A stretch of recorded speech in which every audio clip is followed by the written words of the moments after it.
English എക്സാമിൽ ഒരു പോയത്തിൽ നിന്ന് ചോദിക്കാൻ ചാൻസ് ഉള്ള ഒരു ക്വസ്റ്റൻ ആണ്. ഇതാ 4-5 വരികൾ കൊടുത്തിട്ട് അതിൽ നിന്ന് നമുക്കൊരു 4 ചോദ്യങ്ങൾ ഇതുപോലെ ചോദിക്കാം. ഓക്കെ, സോ ഈ ഒരു ക്വസ്റ്റ്യൻ വായിച്ചു നോക്കിയേ. Read the lines from the poem caged bird. Caged bird എന്ന് പറഞ്ഞാൽ നമ്മുടെ അവസാനത്തെ യൂണിറ്റിൽ നിന്നുള്ളൊരു പോയത്തിൽ നിന്നാണ് ചോദ്യങ്ങൾ വന്നിരിക്കുന്നത്. And answer the questions that follow.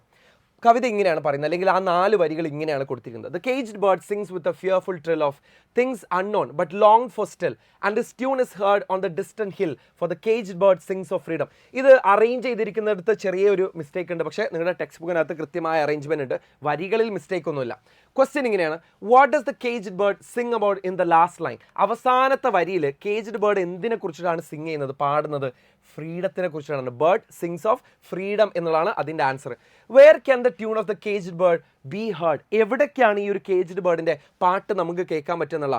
The tune is heard on the distant hill എന്ന് പറയുന്നതാണ് നമ്മുടെ രണ്ടാമത്തെ ചോദ്യത്തിൻ്റെ ഉത്തരം.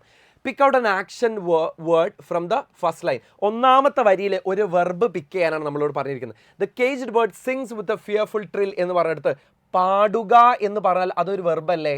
അതൊരു വെർബല്ലേ? അതാണ് ആക്ഷൻ വേർഡ് എന്നുകൊണ്ട് ഉദ്ദേശിക്കുന്നത്. അവസാനമായിട്ട് pick out A word from the lines that creates A sound image അല്ലെങ്കിൽ ഓഡിറ്ററി ഇമേജ്. നമുക്ക് ആ ഒരു വരി വായിക്കുന്ന സമയത്ത് നമ്മുടെ മനസ്സിലേക്ക് ഒരു സൗണ്ടാണ് വരുന്നുണ്ടെങ്കിൽ അത് ഏതായിരിക്കും എന്നുള്ളതാണ്. The tune is heard. The tune is heard എന്ന് പറഞ്ഞാൽ എന്താണ്? അത് ഒരു ഓഡിറ്ററി ഇമേജറിയാണ്. ഓക്കെ, സോ ഇങ്ങനെയുള്ള ഒരു ക്വസ്റ്റ്യൻ എന്തായാലും നമുക്ക് പ്രതീക്ഷിക്കാം. ഒന്നുകിൽ കേജ്ഡ് ബേർഡ് എന്നായിരിക്കും, അല്ലെങ്കിൽ വേറെ ഏതെന്ന് നമ്മൾ പഠിച്ചിട്ടുള്ള ഒരു പോയത്ത് നിന്നായിരിക്കും. ഇതുപോലൊരു ക്വസ്റ്റ്യൻ നാളെ എന്തായാലും നിങ്ങൾ ക്വസ്റ്റ്യൻ പേപ്പറിൽ കാണും.